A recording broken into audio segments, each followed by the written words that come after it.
tell your timeless truths. Oh, H1. I said H1.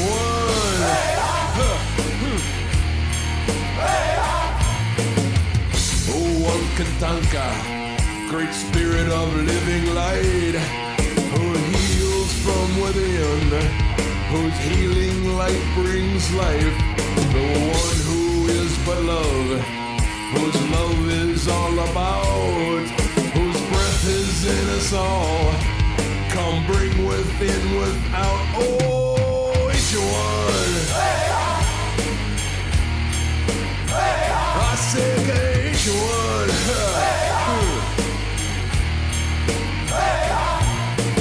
H1.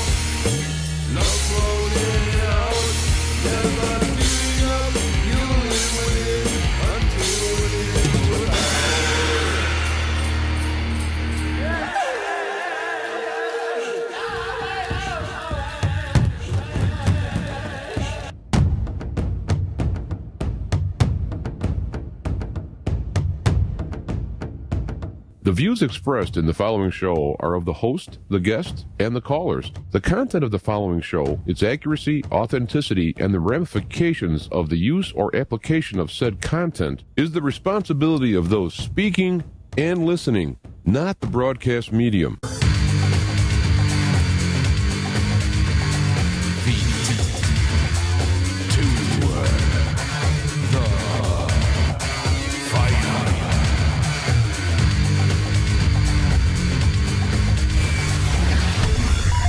All right, we are back and we are live. Feet to the fire. I'm your host, James Athayanchik, the Black Knight of Talk Radio. We are live. It is a holiday in the USA, Labor Day, which marks the end of summer. A very sad time. I hate the winter so bad.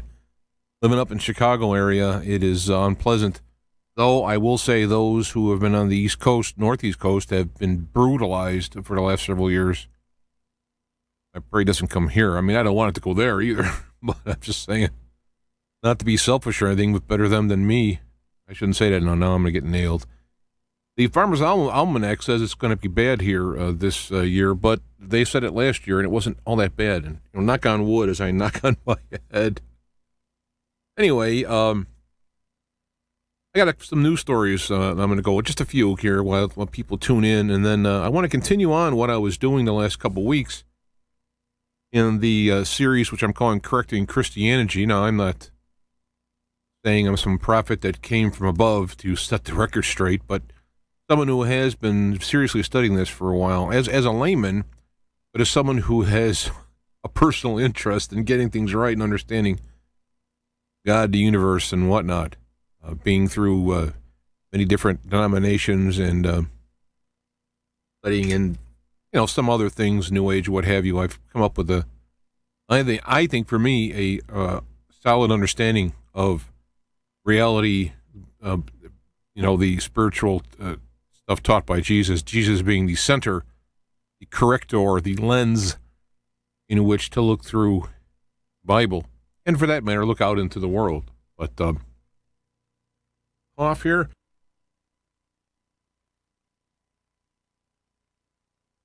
I hit the wrong button there. So, there we go.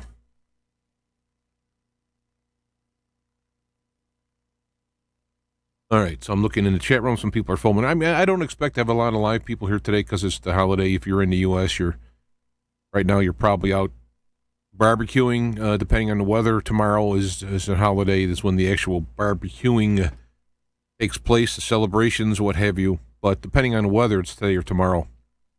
But nonetheless, I've been somewhat encouraged by the response of this. I'm not an ego person, right? So I'm not here standing up, Moses on the mountains, whoa, onto the, I'm not really into that stuff. But I do, I wanted to share some of the things that I have done because I don't want to, it's like I've learned it. I want to share it and people can pick it up and do what they want with it. And, in studying the Bible, it's got, it's not cool in some places. And right away people think it's going to be your basic Bible thumping or Bible discrediting or, new aging up the Bible or whatever. And it's none of that here. I'm literally trying to find out what it really said, in spite of all the people who have been doing that and toss my head into the ring. But my way of looking at it is rather, it's critically thought logically, historically, grammatically. And then also there is the overtone, spiritual overtone of looking at it with the right heart. You can find, it has been said, and I agree, listening from various preachers over the years, you can find anything you want in the Bible.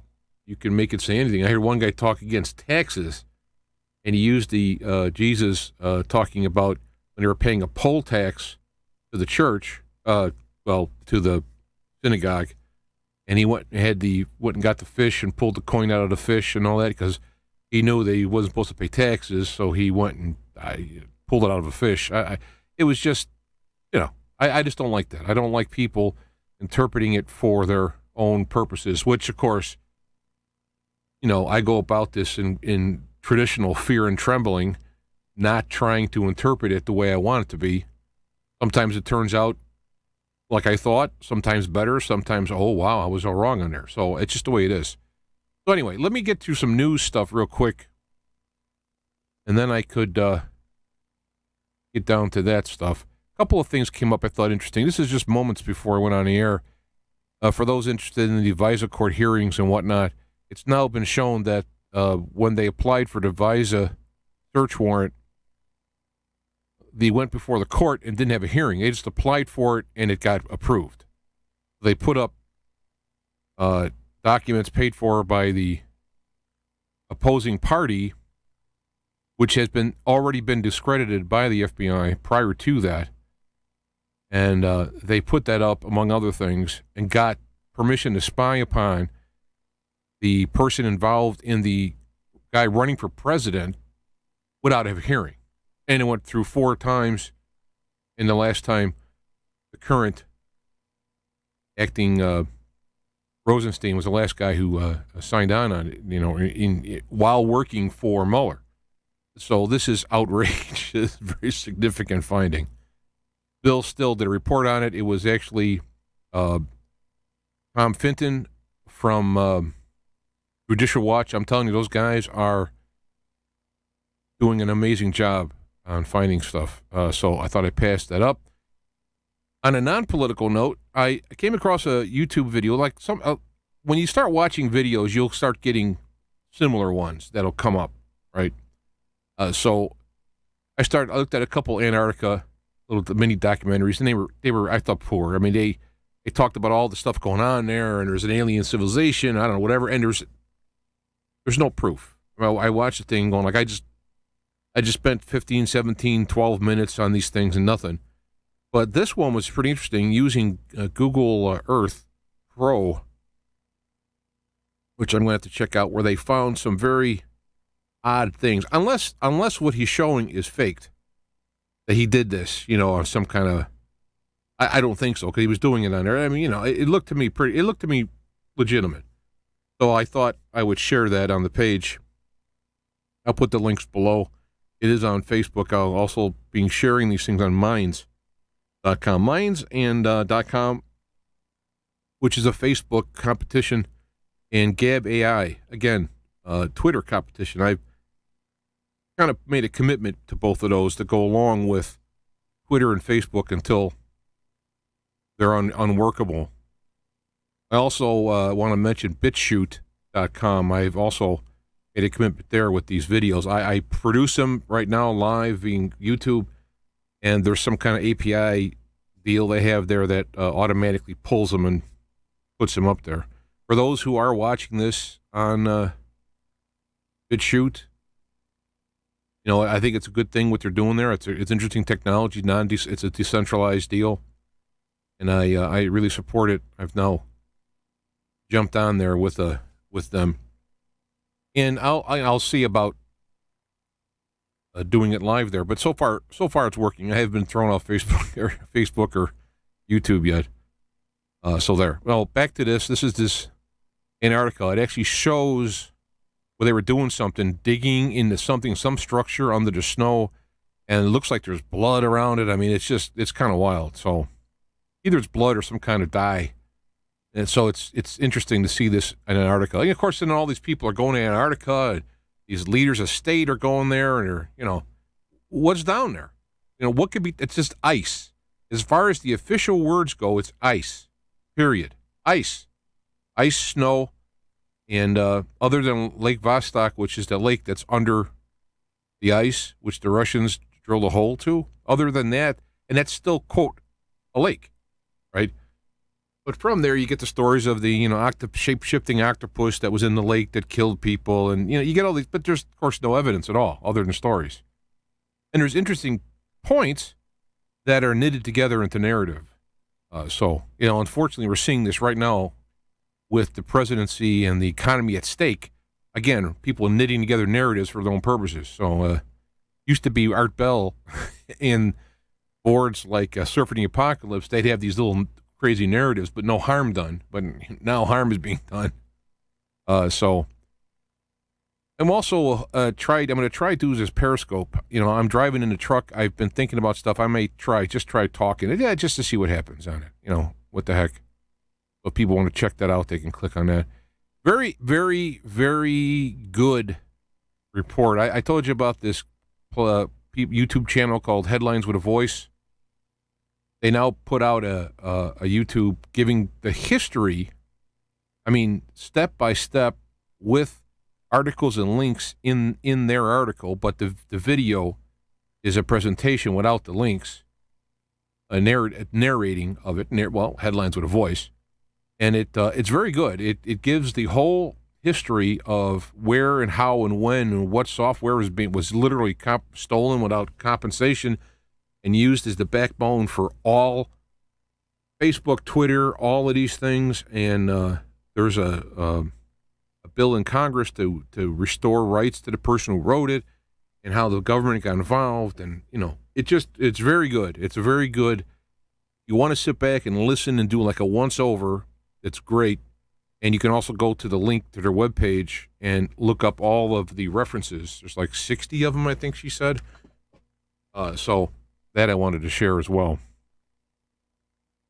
I did get a couple of CDs sent to me from a listener in Poland, and I just got them from my P.O. box. I don't know when he sent them, but I don't go there often. So Dr. Harmonica is the artist. Lance Wakely, I think it is. Wakely is how it would be spelled. He's the listener. I got links to him and a YouTube of him playing, and so I'll get to that. So he gave me permission, and since he's the guy, I can play this stuff. So some of the bumper stuff I do, I'll play some of his songs. I just got the discs though. An interesting little picture. Way back in the day, 17th century, to avoid taxation, somebody built a house over a river between two tax districts. So he's not in the district; he's on the river. I just thought that was kind of cool. It's still there after all these times, too. Good buildings. Other political stuff. You can keep track on the. I'm going to go past a lot of this political stuff because it's like.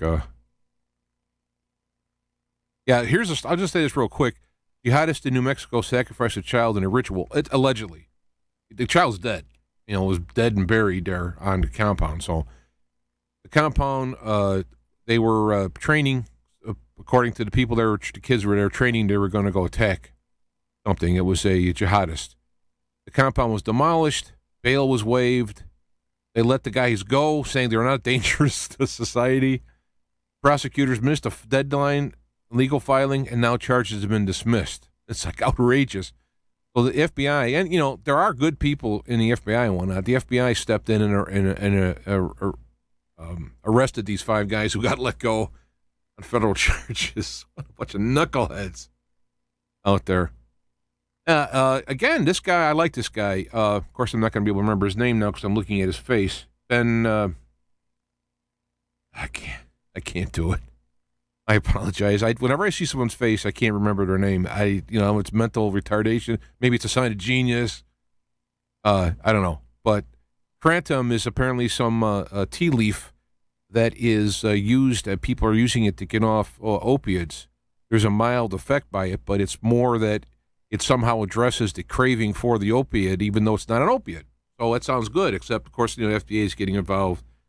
But then there are people stepping forward who are scientists and whatnot saying that it's not true. And I'll put the links up for that. I think we got it. I'm going to skip all of that privacy stuff. It could be another show I can do. Supposedly there's a new dollar, now the $5 and $20 being printed. Of course, the suspicion on that is them turning around and saying, oh, and by the way, you got to turn in your old money. So if people have been stashing cash for the crash, and now they put out a new dollar, and at some point they go, you're going to have to turn in the old dollars. Now you're going to walk in there with 20 grand, and somebody's got 20 grand. They're going, hey, here's 20 grand. Wait a minute. What are you doing with 20 grand? What are you selling drugs? So if that happens, look for that to be, if not the reason, a byproduct. Anyway, smart meter documentary. In fact, I want to try and put together a show on the smart meters, the bad stuff it's doing. I did my own little talk on it, but I do want to make it a little more official. Right, and I'll put these links below. There's a documentary on how you can do it. Some states have actually kicked out the smart meters, so they're not Illinois, though.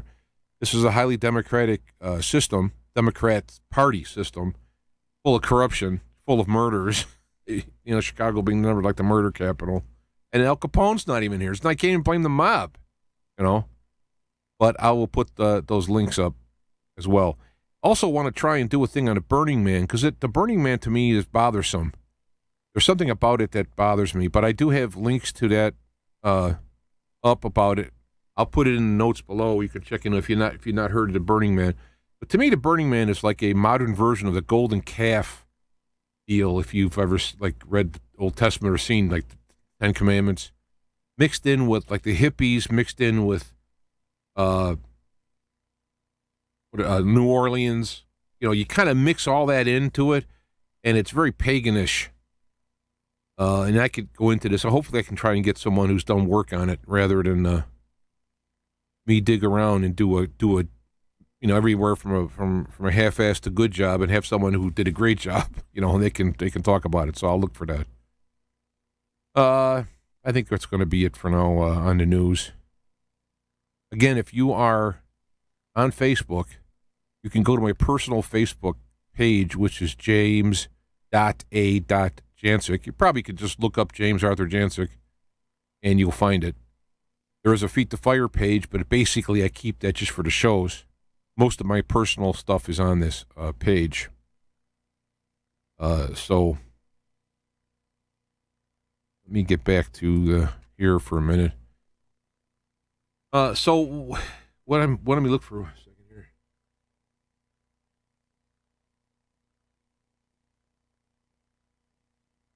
Yeah. And I could do this. I could put these together because I've done this work myself. We could talk about, the King James Bible by some is looked at as the authoritative version, and others talk it down. But, if you look at this 1611 edition of the King James, in the front page, if you get an official copy of it, you get an official reproduction. Some places kind of miss out the translator's note page. It kind of just isn't included. But they're basically done. Hey, look, we did the best we could. What we got, maybe somebody could do better. This is the best we could do. So I think they were honest. A lot of people read into it and say, well, King James told them what to do. Well, of course, they're being translated by a particular denomination, the Church of England. And so they're going to make denominational decisions when there's an ambiguity in how you would translate the word. We'll see this when we get into eternity. And so it's understandable. I mean, it's not that they're evil for doing it. Now, I can't speak for King James, but I'm looking at the translators probably did the best they could do and made, of course, their decisions based on their theology. Now, I don't agree with that. I agree we should I think the translation should speak and change your theology. Your theology should be based on what the Greek and Hebrew were saying. And I'm sticking here to the New Testament in the Greek and Jesus' words in particular. So that should tell you what your theology is. But, it happens all the time, whether it's a political party, whether it's science, with the Big Bang Theory, and you study state theory, and now you have the global warming stuff, no global warming, global cooling, ice age coming. You have all these things where your ideology is going to drive how you interpret the data. And that's wrong. I mean, it's wrong. And people like Kepler actually are, heroes in my book because Kepler, for example, went in with the ideology to explain the movement of the planets based on his ideological reason why they're moving. And he thought they were moving in perfect geometric shapes because God said so, But when he was getting real-world data that was coming out by like Tycho Brahe, when he got better and better data, he looked, it didn't support his theory, so he had to discard it. And that's pretty cool. I'm sure he was unhappy about it, but he submitted himself to the data, and that's what we should be doing. Now, the data needs to be interpreted also with the right heart, and that's what I mentioned. If you're going in and say God is a judgmental God, or God is really like the Force, some ambiguous, or God like the old deists, which I think are still around. I think current theology in these areas, like in government and behind the scenes and Baal and all these, the current one is basically a deistic, where God created the earth and the universe, whatever, and then he went off somewhere else, and it's up who, it's like the best man wins. Whoever can grab hold of the reins got him, and this is what's going on, I think, right now. This is the basic deal of it. But you have all these various theological glasses that they have on, and my goal here is to be able to have the historic words coming from historical documents understood in the light of what they meant at the time and what the words meant at the time in there, to try and get what was being said. And again, I've chosen to use Jesus' teachings as a standard. And I am confident that for the most part, all the main preaching by Jesus has been preserved. I can't prove that scientifically, and you can look into Bart Ehrman, is a guy I've read many of his books, where he's a textual critic who will speak on layman's terms, and he goes through and basically comes up and says that you can't prove that Jesus said anything.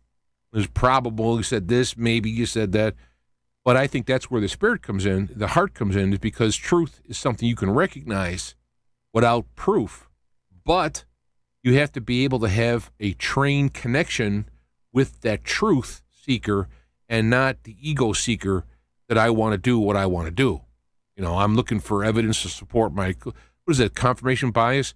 I'm looking for evidence to support what I want to do. And so it takes effort not to do that.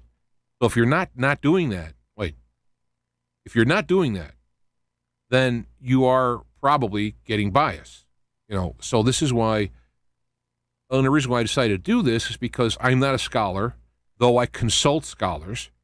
I am a Christian in the sense that Jesus Christ, Jesus of Nazareth, is the focal point, the lens that I look through to understand spirituality, the Bible, God, and whatnot, and that I'm looking historically, grammatically, and I have that spiritual guidance in it's like a flavor, it's like a tone. It doesn't tell me. I don't get what's the word, like prophetic utterances that say God says this. I don't have that. I do have a sense where I read stuff and there's like, oh, there's something here. I'll get like an underline. I'll get like all of a sudden it's highlighted. So not literally, but I mean the feeling when I'm reading. Okay, hey, there's something here, and then I'll go looking, and sure enough, there'll be something there. I'm like, oh wow, look at that. So that's the only kind of, and I don't think that's supernatural in that. I think if you want to find truth, and you're not a liar, you avoid lying, and you seek truth, and you live truth, you develop this. This comes through. I think lies and, traditional sins, overpower and obliterate the subtle connections you have on the spiritual side into the positive love and so on. Did you know all the Greek concordances in Hebrew were done by the Russians? No, I mean, there wasn't even Russia when these things were done. I mean, back in the day. So I'm just going to let that go. I mean, I'm not saying no or yes. I'm just going to I'm going to go back to what I was doing here. I mean, no offense to in the chat room there. I'm not going to get in on that thing. I just want to get back to this because, I'm already a half hour into this, and I haven't hardly said it. What am I meant to say? So, I'll read that to chat room and stuff when I can get to it. But the key here is what I'm talking about is eternity. Now, traditional theology in many Christian sects, I don't know what you want to call them, sects, you want to call them denominations, how you want to say it, have the idea of eternity, and they say like when you die, you go to hell for eternity. And now we talked about hell last week. If you have not listened to last week's show, listen to it because I'm going on from differentiating what the word is hell in English really in his Greek is two different words, Sheol and Gehenna, and there's different meanings on it and so on and so on. So that's something that I'm not going to go into, but I did it last week. But the idea of eternity, when I did this study, now again, I'll put the links down, but back in the 90s, I did a Bible study when I was teaching in a Fundamental Baptist church. I was doing adult study, and I just used the Bible, grammatic works, historical works, no commentaries, no theology from doctrinal, books. And I studied, and I found some things that kind of stuck out, and eternity is one of them. As I said last week, I have this problem thinking that we come here to earth, the earth is corrupt, and it's good, and we grow up, make decisions, and either, depending on your theology, if you are justified by how you act, if you're nice or whatever, you go to heaven forever, or you go to hell forever, or if you don't accept Jesus Christ as your Savior, you go to hell forever. I had a problem with that, because I'm thinking of God in his eternity. He's been around for eternity, and it seems like I am very non-eternal. Well, I look at humans as a ray. If you're familiar with geometry, you have a start and not a finish, whereas God has never had a start nor a finish. He's been around forever. So God's pretty experienced at these things. And for him to create people who are going to make decisions and then go into eternal fire forever, burning, just imagine yourself burning forever. I just couldn't accept that. And we learned about hell and what some of the things are last week. That there's a theology of a fear theology from the various churches that go back thousands of years. That we use pretty much to kind of threaten people in line. Now, I also mentioned that if you, let's say, are bad or evil or what have you, you don't do these things, you don't follow these things, it doesn't mean it's pleasant.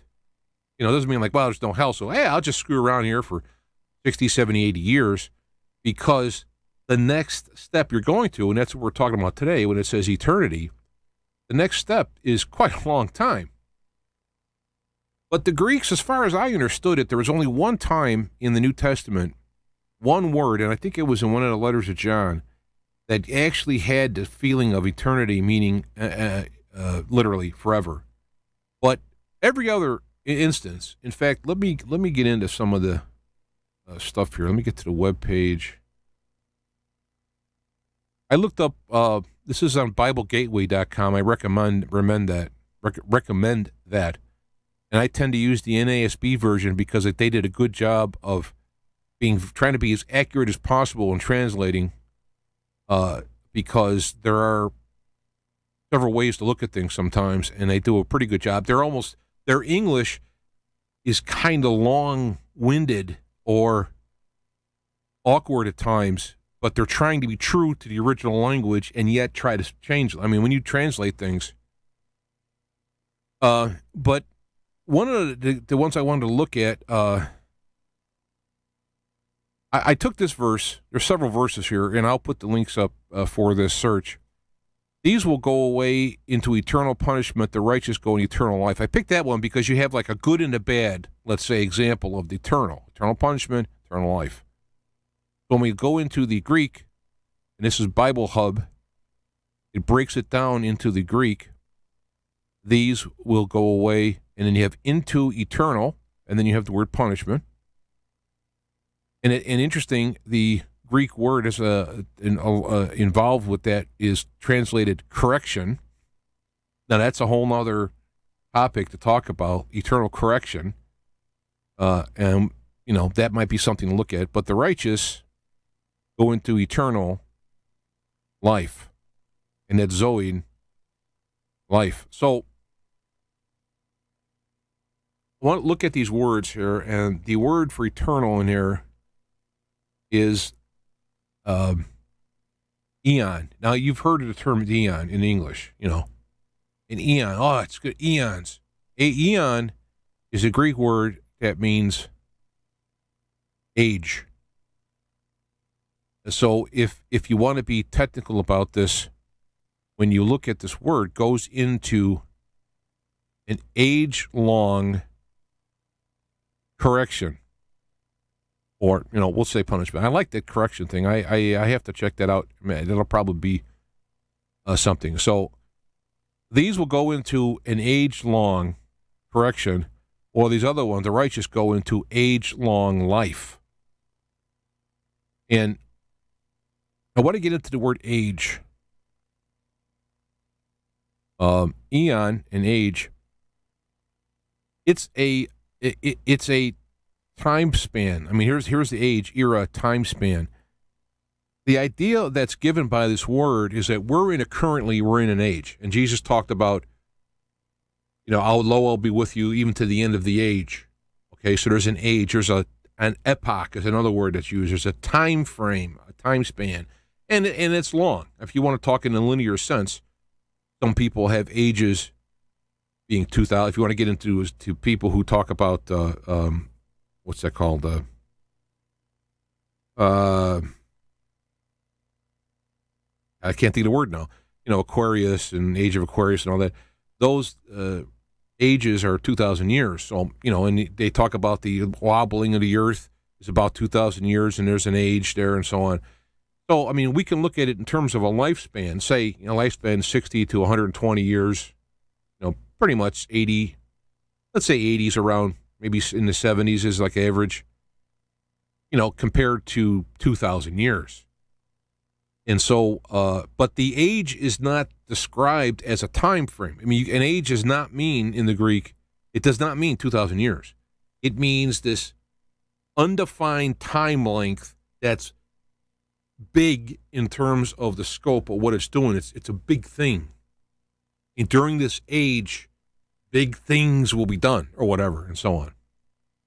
So if you're going to go into an age-long correction, it's going to be a big deal.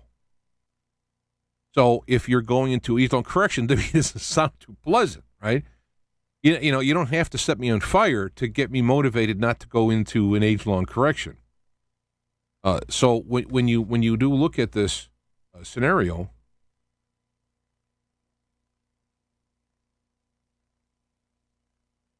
sorry, I had to look there for a second, make sure things were still on and going.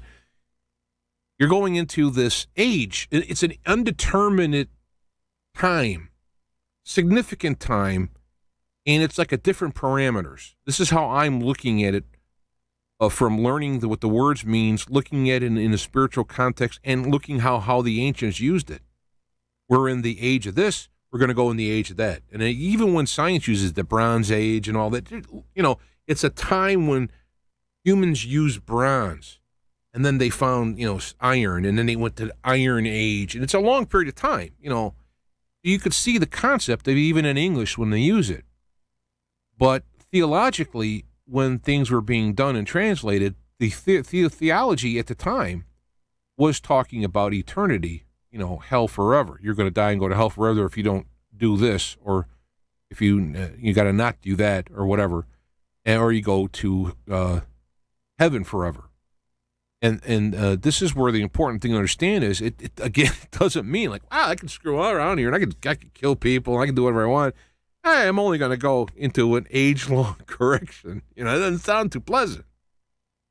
But it's more accurate, and that's all I'm looking for. I'm not looking to take, quote, hell out of the Bible, as some of the fundamentalists wish to say. I want to be accurate. I want to know what the real deal is. I want to know what the program is. I want to know, and again, I'm using Jesus' words for the most part. I chose, in the next example I'm using, I chose Revelation, which isn't Jesus' words, but it was just convenient because it had uses in there. Now, this is still going on the word age. And some of the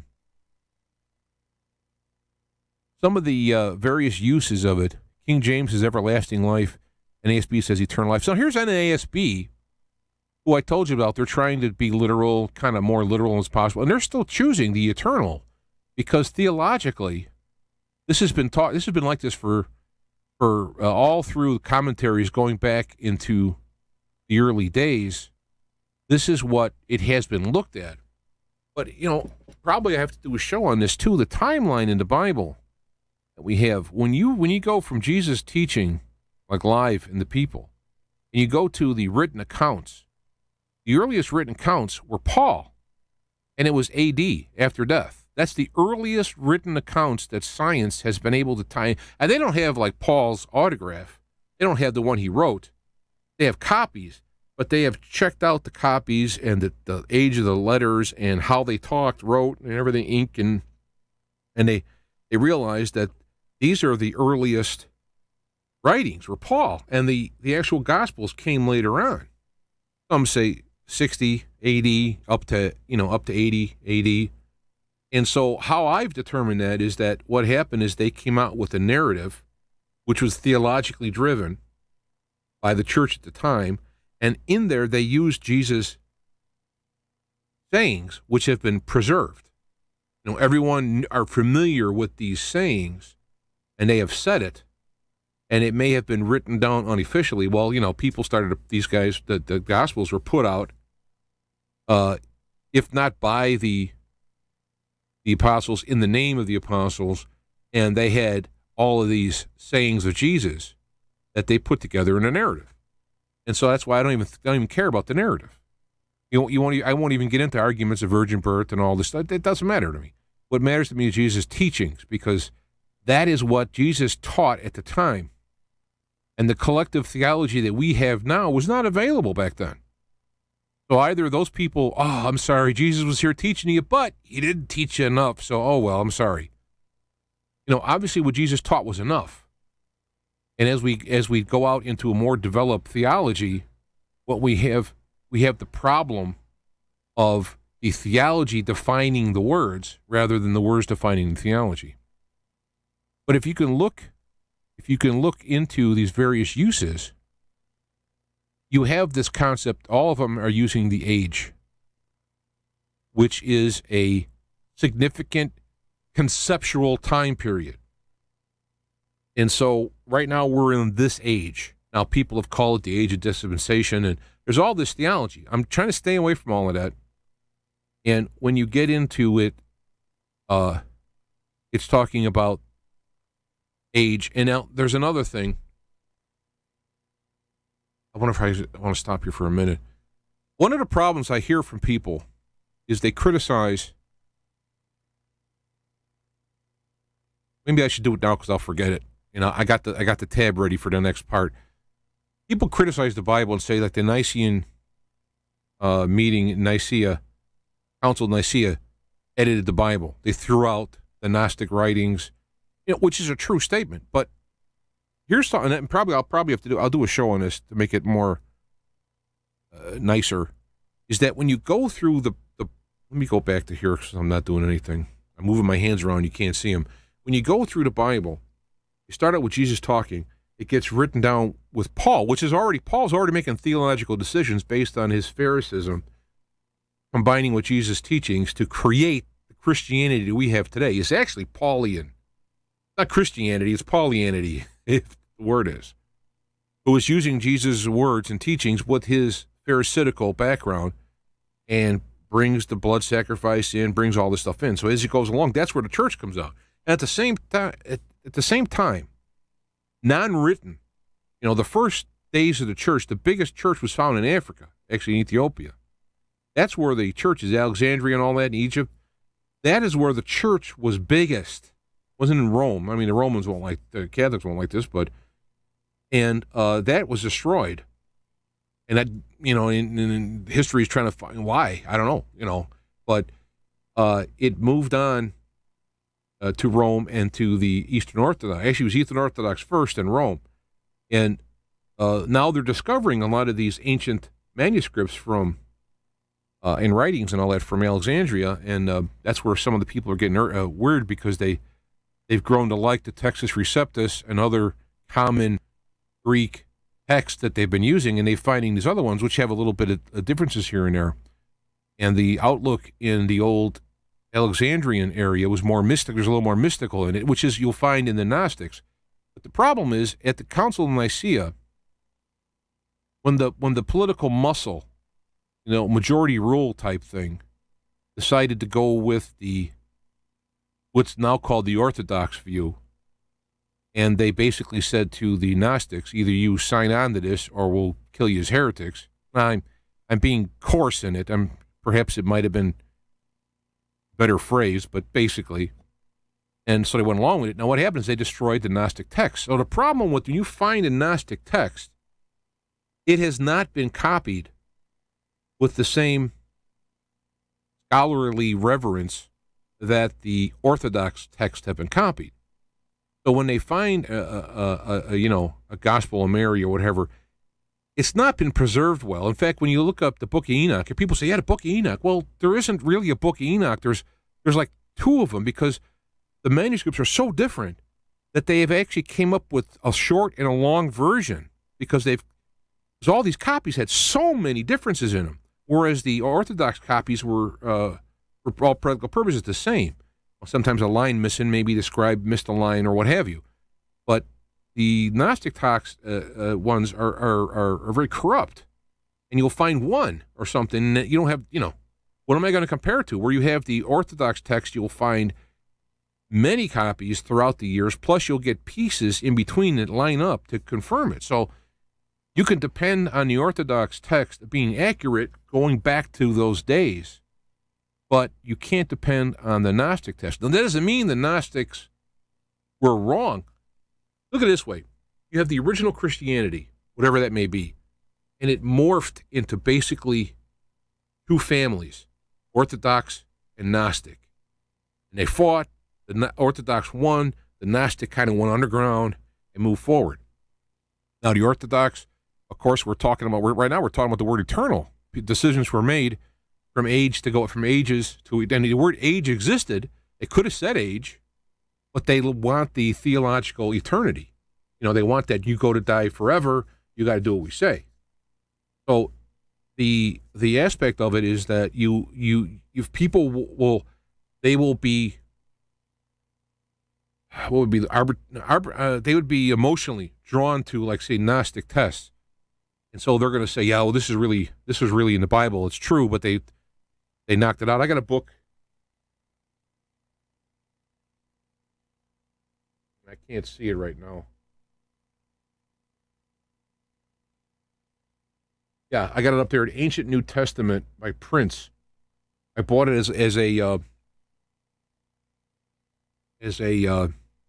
reference book, and it's got all of those, quote, missing books of the Bible.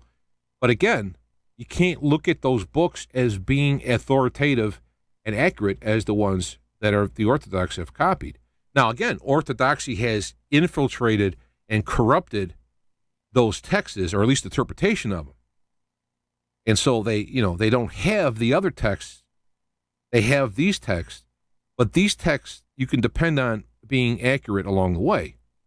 And when people just say, well, the Nicene, they just rewrote it. No, they didn't rewrite it. That's not true.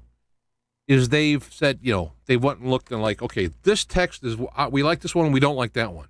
And that's where the Gospel of Mary and all these other ones, have been lost. And a lot of those could have been written well after the fact, because the manuscripts they found are hundreds of years, 600, 800 years AD. Now, maybe there was ones early that got burned, and, these copies, since they're being copied unofficially and far apart, maybe those are the ones, that are left. So I'm not ruling out Gnosticism, but it's corrupt. It's been corrupted, and you can't uncorrupt it. Whereas the Orthodox text, because they were copied so accurately, and they have pieces of it going all the way back to the first century, inside the first century, you can go back now with this accurate copy text and re-examine the Orthodox view of it. And when you find text from like the Alexandrian text and so forth, codexes, when you find those, now you can compare the Orthodox text, because the Orthodox texts come from that area. But since that area predates the Orthodox, now the physical manuscript might not predate. You might have an Orthodox text from, say, 200, and you'll have a Alexandrian text that's 400. I don't, because the copy of it is past when the Alexandrian church stopped, but they kept it in copy. So you can have a text that physically is younger, but technically is older, because they're copying from an older text. All this stuff has been done. When you pick up the NASB Bible, for example, they've all done this. So when you get a critical text of the Greek, a modern, I have them over there, when you get the Greek text, critical text, this is all in there. They'll have footnotes that go, well, the Alexandrian text said it this way. And it's a beautiful thing, because now you have a very reliable, historically copied, accurate, as accurate as you can get, going back to that area. So this, to me, is why the Gnostic texts are very limited in what they can do, because they're so different in many times, and they're always focusing on creation and Sophia, the goddess, goddess of wisdom. They go through this whole area, which is okay. That doesn't have anything to do with anything. It doesn't matter. It doesn't matter to me how God created the earth, to be created in 7 days, or if it was put in a story. They have 7 ages of creation. If God breathed into the earth and made man, and there's Adam standing there, or if it meant that God breathed into the physical creation and started the evolution or whatever, it don't matter to me. I don't care. It doesn't matter either. It doesn't matter, because what matters to me is we got stuff to do and learn here, so we can go on to the next age. And if we don't get it right, you go into an age of correction, okay, or you go into an age of life. And actually, I didn't look up, I don't have these words ready here, but and it's in the studies that I did, Kingdom of Heaven. You can again, I'll put links to that. You can download it. Remember, I did this back when I was in Baptist stuff, but still, there's a lot of good stuff in there. I did a lot of work. I mean, I spent hours on it. It took years to do the thing, right? So I spent a lot of hours on it. You can ask my kids. I'd study for on Saturday for Sunday school, and I would spend 8 hours for a 40-minute lesson. But the point is that when you can go through these texts, because of the people, whether they're atheists or not, are relevant, because they're just looking at the science of the words and the age, and they've put it together. So now you can go back and look at it, and you can recreate the theology as best as we can to what Jesus taught. Now, we don't have Jesus' actual words. You don't have you don't have recordings from him teaching. In fact, one of the things I like to do after I die is to go back and see what really happened throughout life. I mean, everything. Go back. I want to know what happened here, there, what really happened, how did this happen, so anyway, this is why it's so important to understand this stuff. It's not being legalistic. I'm not being legalistic, and I'm not being denominational, but I am being Christian, because I have decided, my decision, you may not agree. After studying all this stuff, I realized that Jesus' take on things is, I think, the correct take. I think Jesus is, one of his things was to come and set things right. Talks about it talks about Elijah coming before the return, or depending on how you look at it, the return or the advent. And you had John the Baptist kind of in that role, trying to set it right. Jesus comes along, takes the ball from him, and keeps going, correcting things. You have heard it said this. Well, I tell you this. This is a lot of the teaching, right? And so what I'm trying to do is take, it's not like I'm the new Jesus coming here and setting it right. What I'm trying to do is take what Jesus said there and apply it to here, because principles are timeless. Human principles are timeless. And so this is where the problem is when people go to the Bible, and I know this, so I try not to do it. I hope I don't do it. I corrected myself, and I'm not saying it's not here, but people go to the Bible and read into it. Because for example, if you don't like the Catholic Church, you're going to go in the Bible and find all the things wrong with the Catholic Church. Now, there's stuff wrong with it, right? But, while the preacher in the Protestant church is preaching hell and damnation, I just talked in this session and the last one how that's incorrect, and yet that's universally found in all Protestantism. The most liberal ones don't preach anything; they don't talk about anything, so it don't matter. But the more conservative ones, especially, are at hardest core. I mean, when you talk about fundamentalism in Muslim and Christianity, I mean, they're hardcore. I've known Christians that if they could, they'd go out and tear down, burn the witches, and tear down all, the pagan religions, including Catholicism. They would do it if they were enabled. They would do it, but they've been civilized, whereas a lot of the Islam hasn't been. They're still in that area of violence, and so it comes more natural to them to react to heresy with violence. Now, there's people typing in the chat room. I'm not ignoring you. It's just that I'll lose my train of thought. So, because I don't know what you want to call it. Just fill in the blank, right? So this is why it's important. And this is why I'm not a legalist. I'm not trying to twist the Bible to get my way, because you gotta. All I can only tell you this, and perhaps you can see this as you follow me or listen or whatever, but I went in to find out what it meant, because I already was in several different denominations, believed they knew what it was right, and then found out they did wrong. I mean, what all started this whole thing is when I started teaching at Baptist Sunday School, all I had was the Bible, the Greek and Hebrew references, historically and grammatically, to find out what was said.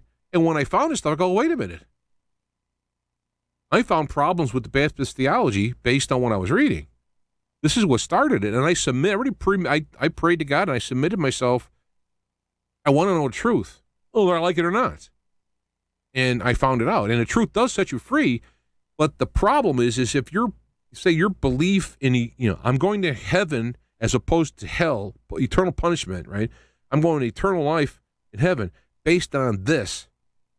You don't want people messing with that, because if you go, okay, I'm going to heaven, good. And then someone comes along and goes, well, that theology is really kind of, well, wait a minute, what am I going to go to hell? What? So what I had to do is, once everything crashed in my life, both in my personal life, in my spiritual life, church life, all this stuff, I had a big crash and breakdown. I had to start from, it was like crushed. So it was like, I'm just starting back going, hey, is this all baloney or what? Is there a God? The Bible, is it anything true in the Bible? I started from that point and recreated where I'm at now. So the point is that if you go to a Baptist, and you're going to have your Northern Baptist, which would be more liberal, your Southern Baptist would be more conservative, then you're going to have the fundamental Independent Baptists are the most conservative. You're going to have all these. That's just Baptist. And I'll take it out into the myriad of other ones. You're going to have a particular way, and there's going to be fundamentals that they're going to have that many agree on, and then there's going to be deviations. You're going to have either Baptists where they have to, as a adult, or at least a child who's of some type of age to understand what he's doing, being dunked all the way or doesn't count. Then you got the sprinkling counts, and you got people sprinkle and dunk. I mean, you have all this stuff. That's all doctrines of men. Now, there's nothing wrong with it, okay? If you legally depend on it, that's a problem.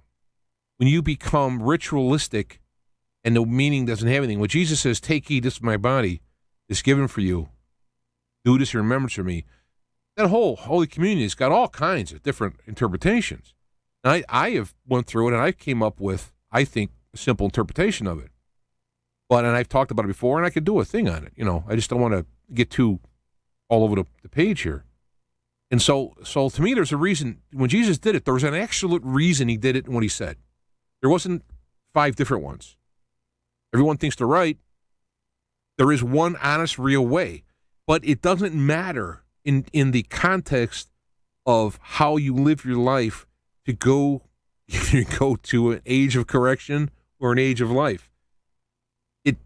It doesn't matter if you take the body and it turns into the body in your like the Catholics do, or the Lutherans think it turns into your body once you eat it. The Baptists think it's just bread in remembrance. It doesn't really matter what you think of it is what Jesus says, what do? Do you go out and you help people? Someone asks for you, do you love them? Do you have compassion for people? Do you love God with all your heart, might, and soul? Do you love your neighbors yourself? If you do that, you'll have eternal life. You'll have an age of life.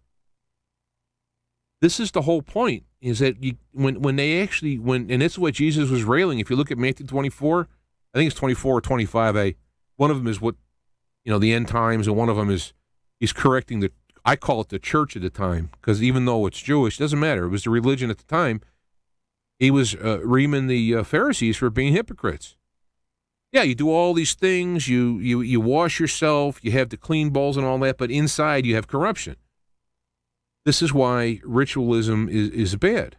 It doesn't matter. It matters on your heart and how you do it, and this is what Jesus talked about. Now, I know I'm not talking about eternity here, but the point is, if this is what I'm doing, I'm going through it when I'm picking out, I sit down today and go, what am I going to talk about? And it just kind of popped out. And I remember doing this study in the Kingdom of Heaven, which, again, you can download. I'll put the link below. It's on last week's show, the same link with the page with the 2 studies. I got them in PDF forms. And I did this about eternity. And so I'm just revisiting what I've already looked at in my current light and seeing that, nothing has changed. So that the idea is that if you do or don't do something in this life, which, now when people say, yeah, but Jesus is the only way to life. Yeah, Jesus is the way to life because Jesus' principles that he taught are the only principles to life. So when the apostles are hearing him and he's talking pretty hard stuff, you have to eat my body and drink my blood, and all this stuff, and people were going, who can listen to this, and walking away, and Jesus turns to them and goes, are you going to leave too? And he goes, where can we go? You have the words of life, eternal life. You have the words of an age of life after death. That's what they were looking at. They want to have life after death. So, I mean, some of you can look at it, and there's room. You can say that the theology would be you die and you're gone. And the liberal theology at the time, the Sadducees don't believe in the resurrection. The Pharisees did. So the Sadducees, and a lot of people believe too, that your life is in your children and they continue on. And if I'm reading the book Dunes again, rereading the book Dune, there's a lot of stuff in there that I like. It actually has got some good points. And probably he didn't realize he was doing it. It wasn't, but the people there, Paul Maldib and all those people, they can hear the actual lives of their fathers. They can talk with their father in their head and all that. So there's that concept of you living through your children. And then the Pharisees had the actual resurrection. And this is where Paul's coming from. And this is where Christianity believes in resurrection. Now, it comes from Paul, but it also comes from Jesus. So there's something in agreement. So, the whole idea of it is to find out, what does it really mean? What's the deal? So when you find out that this eternity means an age, it's big, it's another board game, it's another scenario. It's not, this is why I'm not a big fan of reincarnation, meaning you come back to Earth, or even worse, you come back as an animal. I don't think it was taken out of the Bible. I don't think it was there. But there is a life afterwards, and what you do and how you act and treat people has a consequence in that next life. And there seems to be a dividing line between an age of correction and an age of life. And then once you're in the age of life, there is a difference between the quality of that life. Now, another aspect I want to introduce here, I should have said this earlier, and I just remembered it now. There's an idea of Jesus, I don't have the word handy, so you can look it up. Jesus says, about having life and have it to its fullest. And the idea of this eternal life, this age, the concept of having this next life will be less restrictions. Like right now we have restrictions. You can't go out and fly. I mean, you had to build a plane, but I mean, you know what I'm saying? There's restrictions that will be laxed. Like, for example, I'm just saying this. This is just me kind of just my own personal kind of thing, not based on, like, perhaps in the next age of life, we won't have to eat. We won't have to eat or drink. We'll live on the energy of God. So now we don't, basically you don't have to work to live because you don't have to eat or drink. And perhaps you won't need to have shelter because where we're living will be like eternal sunshine or whatever, right, in another higher physical scenario. So if we go to that area, you're going to have life and have it more fully because you're going to have more power, perhaps. Jesus talked about even now at this life, if you say, hey, go to this mountain, go over here, you can do it. Those are I think, manifestations in this current age of the kinds of common everyday energy physics in the next age. So now we're looking forward to an age that's going to be a whole new deal, a whole new board game rules, a whole new scenario. You're going to have a different physical, a different physics, expanded, unlimited. We're going this way. So not only you're talking about going into an age of correction, which could mean reincarnation. If, for example, I talked when I was in the Sunday school teacher, I was talking about Hitler being in hell forever. I said, now think about this. If Hitler's in hell forever, at some point, the individual Hitler may completely understand and realize the error. Now, once somebody is rehabilitated, when is it now unjust to continue the punishment? And they're kind of getting a little squirmy. And I said, look at it this way. Say it was Hitler. Hitler dies, and because of his administration, millions of people suffered and died. Families were lost, and he didn't care about them because they weren't German. He was looking at the Aryan nation or whatever. So a more just punishment, I like that word in there. I'm going to have to do a more word study on the correction, right? The idea is getting it right. The correction, an age of correction. So Hitler then incarnates into a Jewish person in a concentration camp and actually lives it firsthand. And then he incarnates in the parent who lost a child. Adult parent who lost it. I mean, a grandparent who lost an adult parent, and then you'll have a parent who lost their kid, and you have the kid who lost their parent, and incarnate in that life and understand. At some point, it's like, I got it, right? So the idea is that your choices here are going, if you make the wrong choices, if you're selfish, if you steal, if you hurt people, if you use people for your own pleasure without their consideration, you will go into an age of correction of that problem. And so you will be put into this age with a new, perhaps an old one, but it could be a new one too, a whole idea. You're going to go into that. Oh, you wanna be a predator? You want to prey on other people? All right, we'll put you in an age geared toward your correction that's going to have nothing but predators. And they're going to have more powers. And you're going to live longer. And you can't be killed. And you're all going to be on a planet with nothing but predators. Okay, you want it? You got it. There you go. There's your... So the lesson is fine-tuned and it's expanded to make the point to the person who was signed on to being a predator. So they're going to go there and go like, wow, I get it, right? So when they leave that age, they can they may have been rehabilitated. And in fact, because they got the lesson so well, they might have even learned it better than someone who didn't go there. And this is why I think God allows this stuff to happen, because allows this stuff to happen because if you choose the evil path, the bad way, the lesson you can learn by going that way is actually firmer, better, that you'll come out of that even more advanced than someone who does it the quote, the good way, because it's a harder learned lesson. It's like somebody being taught in school what to do financially, and as someone who was bankrupt and lost everything, they get the lesson, right? Or if somebody's been mildly successful, they don't, So that's why I like that phrase. I really like that phrase of an age of correction, and then you have an age of life, and life expanded. And what's the judge on this? Well, Jesus, right? Well, Jesus taught, and this is where Paul and the Pauline theology teaches that Jesus died in this sacrifice so you can go. So you have the guilty being paid for by the slaughter of the innocent. Well, that sounds like paganism to me when they're killing animals for their sins and all that. So personally, I look at Jesus as being the key. Now, I think that by, I'm going to sneeze.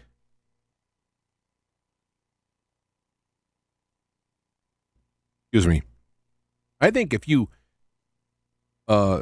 sign on to Jesus, in other words, like become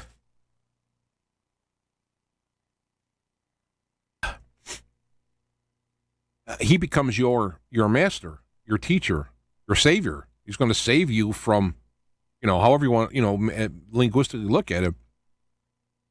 Jesus says, how do you know you're following me? By doing what I said. And he gives the examples of who's doing the will. Someone who says, no, I won't do it, then does what the Father says, and someone goes, yeah, I'll do it, and doesn't do it. So you have all these teachings showing you that here's the principles to live by. Now go do it and have life. And so without Jesus entering in your life, you don't have these principles. Now some people can have them without that, and I'm not going to get into that. Because if someone is thinking, well, let's see, how can I do this without Jesus? Well, I still want to do these things that are harmful to myself or others, so I'll come up with something. Well, I don't really need you. I don't want to go down that path. I don't want to get into that because that's all sounds. It all gets into. It's all excuses to not have to do the right thing. So I don't play those games. Somebody can listen to this stuff and go, I'm a heathen. I'm this. I'm that. I'm leading people out. Whatever. I don't think that in the least. I'm looking at it humbly. I'm thinking like I hope I got enough right that this is a positive experience for people.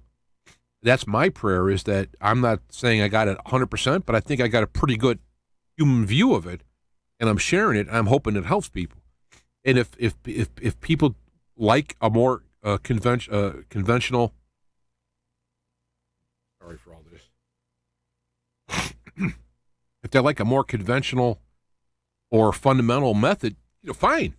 But if you're going to live in a fundamental church, you still have to do the point, because by your insides, automatically, you see an animal hurt or lost, or a child lost, or an elderly person can't open the door right. You're moved with compassion to help them. That's God connection in you. The person who goes like, I don't got time, I got to get going. There's a problem there, because you're missing that compassion. You're missing that connection. And so that's what Jesus talks about. When someone asks you to go 1 mile, go 2. When someone wants your coat, give them your clone also. It's not legalist. It's not legalist. It's like, well, he asked my shirt. Well, then I have to give him my coat too. It's the point is like, in other words, go beyond the legalistic meeting of their needs. Don't look at them as they need this, I'll sell them this, and I'll make money, and they'll get their needs met. That's where, the old deal, you can't serve God and mammon. That's why, you don't see me with commercials and all this stuff. I tried doing some monetizing before, but I kept getting kicked out by YouTube because the content was controversial. So I just gave up on it, and now I wouldn't be doing it anyway, because I just don't, I'm not comfortable with that. So this is where the thing is, and the trouble with the more conservative religions, they get all legalistic. You can't have long hair. You can't do this. You can't do that.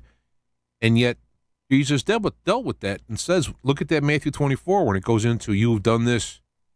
You give tithe, mint, and dill while neglecting the weightier rules, compassion and love.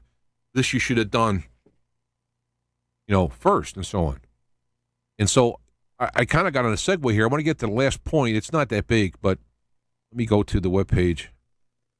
Now that, I was talking about eternity. So now there's phrases called ever and ever. And most of them, according to the NASB, there isn't any actual Jesus sayings that say ever and ever. A lot of apostles on there. In Revelation, there's ever and ever. And I just took, which one did I take? This one? Oh, yeah. Well, here's a negative one. And the smoke of their torment is settled up forever and ever, and they will not have no rest day or night who worship the beast and his image, whoever receiveth the mark of his name. You're familiar with that one. I used that verse because it's a negative one. There's a positive one right after it. And those who there'll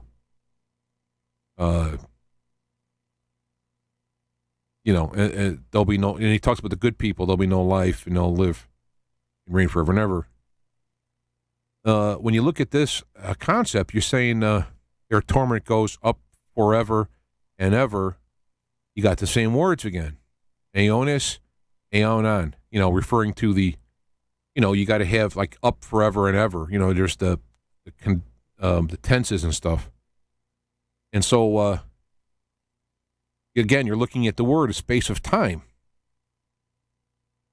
and getting into eon again. You have this age, a cycle of time. See, cycle is a good word, a cycle of time, because an age is like a certain thing is planned in it.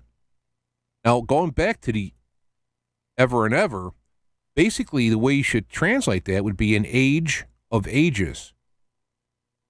So, age, long time, big deal, an age long of ages. So, to me, I would translate that, if I had to come up with another word instead of saying age of ages, I would say it's an unmeasurable time. It's out of our concept of understanding. So the people inside that, in that paradigm, in that reality, that time frame compared to us is beyond our comprehension. And so, again, we're talking about, in this particular context, of Revelation, I will tell you, I'm a four gospel guy plus James. Those are my main books.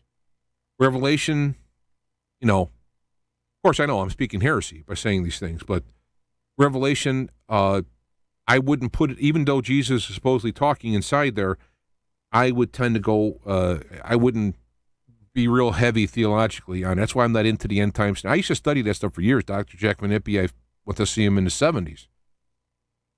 And what I've come through is all the people who have wrongly predicted when Jesus is coming and all this stuff. You go through it goes on and on and on. It goes back to the 1900s. I don't get into it, the theology part of it. To me, it's not worth it. What's worth it is to live the life you're supposed to live, learn what you're supposed to, love how you're supposed to, help how you're supposed to, so that when we die, and we're all going to die, we will go on to an age of life as opposed to a time of correction, time of life, So this is why I don't really get theologically into it, but I'm using it for the word aspect of it.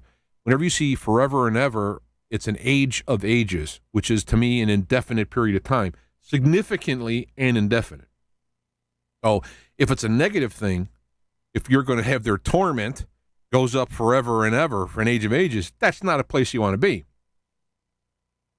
And those are reserved for the real evil, Satan and his angels and all this stuff, who are sitting in front of God and rebelling, as opposed to us being in this, we see through the dark mirror.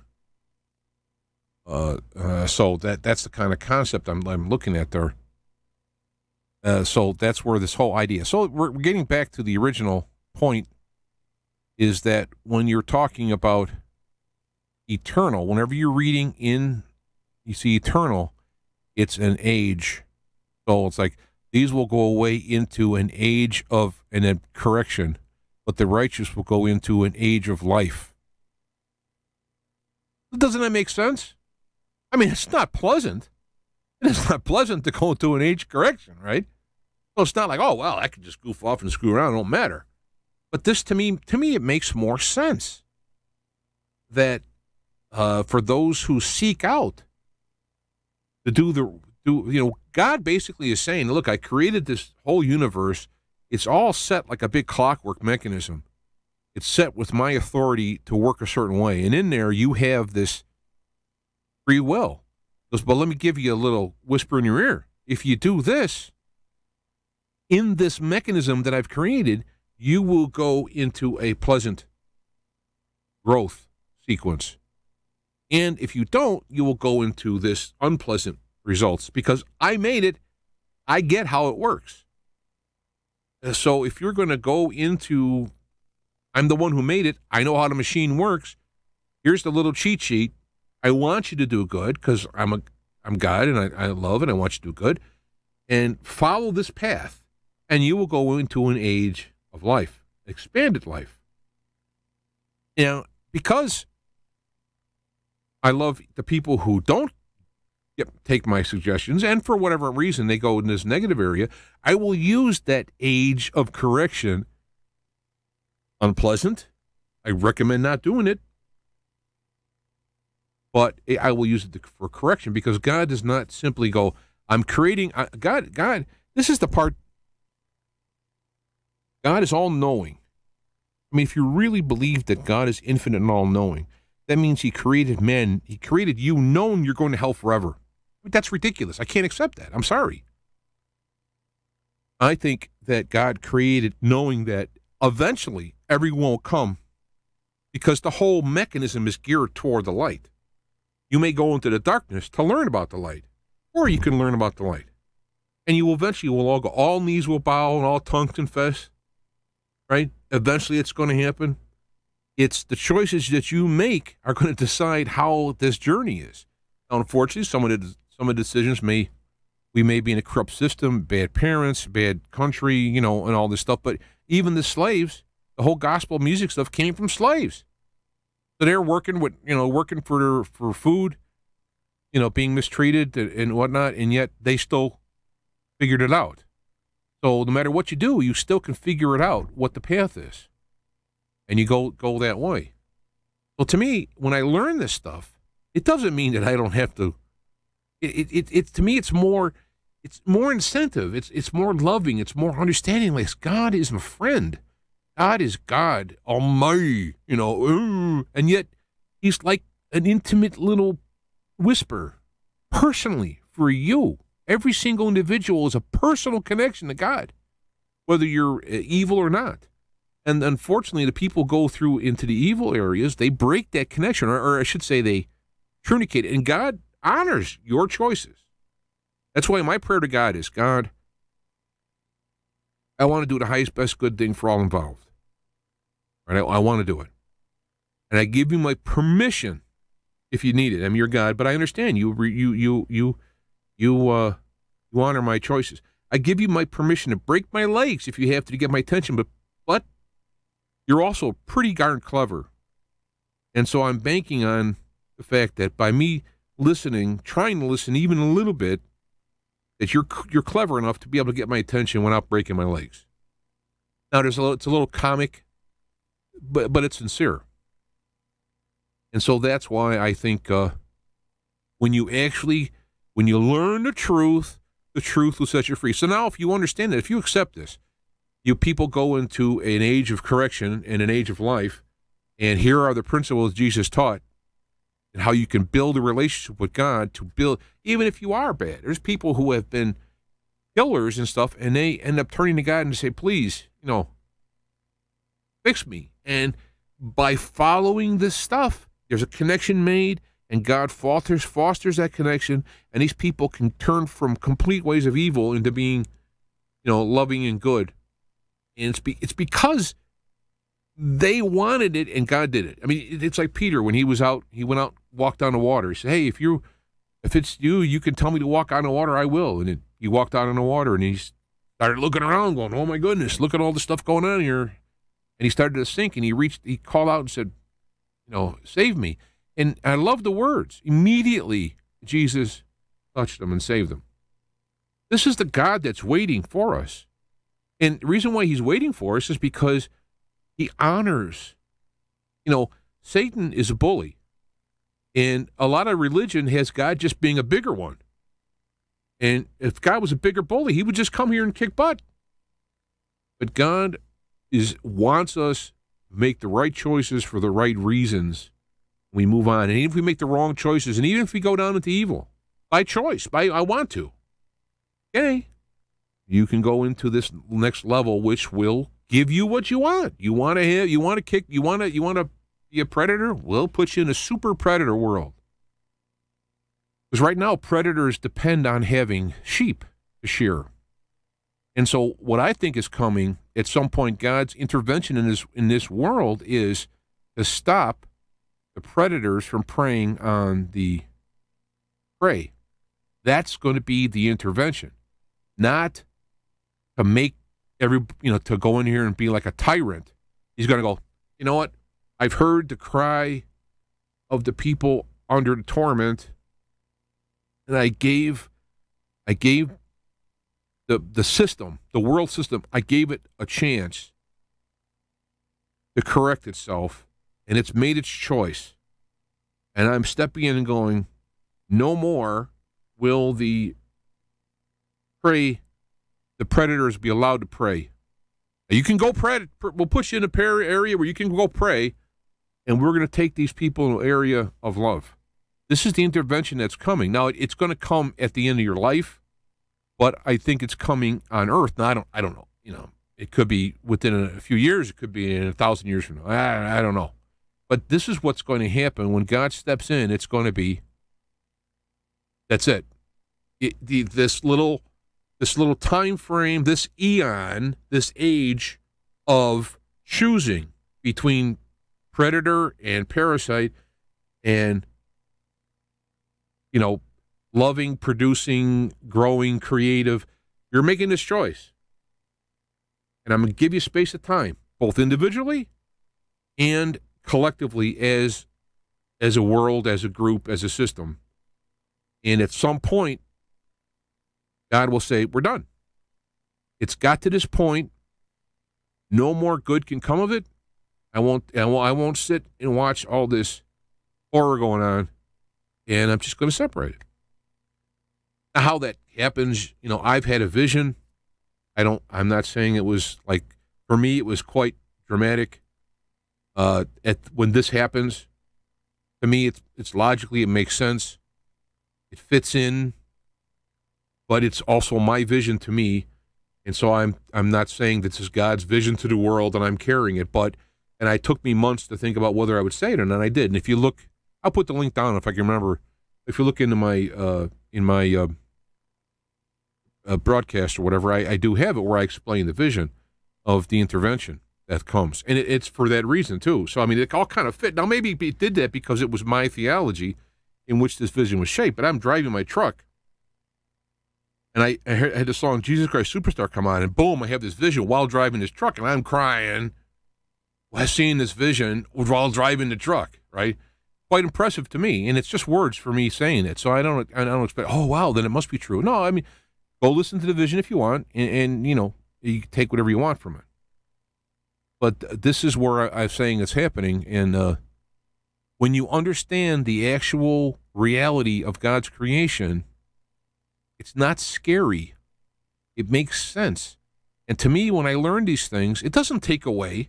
Like I'm looking at the words, going into eternal age of correction. It doesn't sound pleasant, believe me. But it makes more sense than a God who's going to go, well, you gave you 20, 30, 40, 50, 100 years, and now I'm going to put you into ever for eternity burning alive. I can't take that. Now, if that is God, no, then we are screwed, because then he's just a big old tyrant. And I would recommend people read the book Holy Virus, because of Lionel Parkinson, who I've had on many times, and you can watch, if you've never heard him or heard me while I'm saying this, I got a link. You go to holyvirus.com, holyvirus.com. I got links to the radio shows we did, and then there's also video we did. You can do that. You can get the book. You can even get a special deal if you go to feet2fire.com. the old website. There's a little coupon to get the book really cheap. Even the full price is, it's fine. It's a hardcover book. It's nice. Actually, he's running out of them, I'll mention. You also pick up the PDF book. But anyway, he goes in to explain a lot of stuff that it blended with me when I was learning, to show that a lot of this stuff from the fire and brimstone stuff was taken from Babylonian gods, which actually I take it a step further than he does and goes back to Sumer. So anyway, I hope this has been a benefit for you. I appreciate feedback. If there's another section, a question that you'd like me to look into, because I mean, it's possibly I've already done it, but if not, I'll look into it and I'll come up with a thing on it. I'll come up with what I think, and it'll be we'll all win, because I'll learn something I didn't learn, and we'll all learn. And even if I do know it, we'll still be good, because I can go over it again, maybe fine tune it with stuff I've come up with. But what I don't want to go into a lot is the Masons and and the Rosicrucians and all this stuff, the Egyptians, and they had. I don't want to go into that. I don't want to get into Sumer. I don't want to get into all this stuff, because it's all, to me, it's all like you're talking about all around the stuff instead of doing the stuff. Because right now we're alive. Right now we're in perilous times. It's up in the air whether or not we're going to get a break. And if we do, history shows that if Trump does win, so to speak, it's only going to be for a time. Not going to rid the earth of evil. All he's going to do is, possibly make a space of time, and then it goes back in the trash again. This is what's happened all throughout history. I read a book. Well, it's actually a series of 4 books. They're books on tape. I've listened to them, but they're really long books. It goes through the history of the world from the earliest written works all the way to, I don't know, World War II or something. And the reoccurring theme is evil guys take over a land. They're evil. They do all this stuff. And then all of a sudden there'll be a good guy who'll come and kick them out, and it'll be good for a while. And then his kid ends up becoming evil. And that's all it's been. That's the whole history of the world. And so at the best case scenario, you have a time of peace. It may be 1 or 2 generations. And then we're back in the crapper again. And so, I'm not looking at Trump to come in here and all of a sudden we're going to have fine, and it's the whole world's against everything. So, I mean, I think personally, if I can get off track and get into my own idea, that this space of time is so that people can make a decision. Whose side am I going to be on? It's like, to me, it's like going back to the old golden calf thing in the 10 Commandments. I love the movie 10 Commandments. Yeah, I know it's been Hollywooded up. I got it. But I still love it. And Moses is standing there. Who was on the Lord's side? Coming, and there's a cavern that comes and separates them, right? Now, in the real Bible, all they did was the good guys, quote unquote, went and killed all the bad guys. I mean, it wasn't as dramatic as lightning coming and everything. But the point being is that I think this is what all this is a break in the action so people can make that decision. You see people going crazy, right? The people who are going just crazy, the fighting and all this stuff, people are coming out. The stuff, God wants people to come out and make a visible decision inside this world, because I think in upcoming years you're going to have that intervention and separation. Well, I hope so. I'd like to see alive to see it, because it'd be mighty cool. But and in my vision, God heals a lot of the evil people in there, because He gives them a chance. He gives them a sign. God, here's Jesus standing there, going, and actually shows the individual what it is to be healed. And do you want this? And even at that last minute, people are saved. But there still are hardcore people who refuse it, which blew my mind in a vision. And so I'll put the link for that. And write comments. Let me know what you think. And if there's any particular thing you'd like to hear in future shows, please ask me. There's no dumb question. Because I know from my own studying, when I've had a question asked, it's like my mechanism turns on, to have me decide what I want to talk about, like today, it's kind of hard, because I don't know what to talk about. There's a million things I can talk about. And when I end up something, I'll get a bump into something, and it'll be like a light going, oh, okay, I'll do that. And so I hope this is good. See, this is not exciting. This kind of stuff's not cool, you know. And this is why I hesitate to do these kind of things, because you're talking about people's beliefs, and a lot of times their afterlife depends on their belief. And if I say something that shakes it, obviously that's going to be problematic. But I'm not shaking nothing, by doing this, other than getting a more accurate view of it. So I think I'll let it go. I don't have anything from Less Visible. I mentioned in the writing underneath here that he is convalescing in Mexico. It's the last we've heard of him. He's going to Mexico. He was going to write in his blog, but he hasn't yet. So either he's not doing well and he's convalescing, or he's taking some time getting better and not writing. He doesn't have internet connection, or he's dead, God forbid. So if I know anything, I'll do it. I'm also looking at trying Periscope when I'm on the road. If I happen to have an idea when I've mentioned something, I'm going to try it. I don't know. I mean, it's kind of something to do too, while I'm driving and whatnot. It might be cool, maybe not. I don't know. Whatever. And so I guess that's it. I'll go. Thanks for the people who are listening live. And of course, people listening recorded. That's cool too. But it's kind of cool when someone actually sits down and listens live. They could be doing a lot of stuff, and yet they chose to come here. So I think that's kind of cool. And the people in the chat room, I didn't get really to deal with a lot of the stuff you're saying, because I know, one, I can't hardly read the text because it's so small, and two, I'd lose what I was doing, because I'm not getting any younger, that's for sure. So with that, I wish you all a happy Labor Day for those in the USA. I don't know if you got barbecues and whatnot planned tomorrow. It's supposed to rain here, but tomorrow I'm going to be doing paperwork for the business. I don't have to go out and labor, but I have to labor behind a desk. So anyway, all right, we'll see you guys later. God bless, and take care.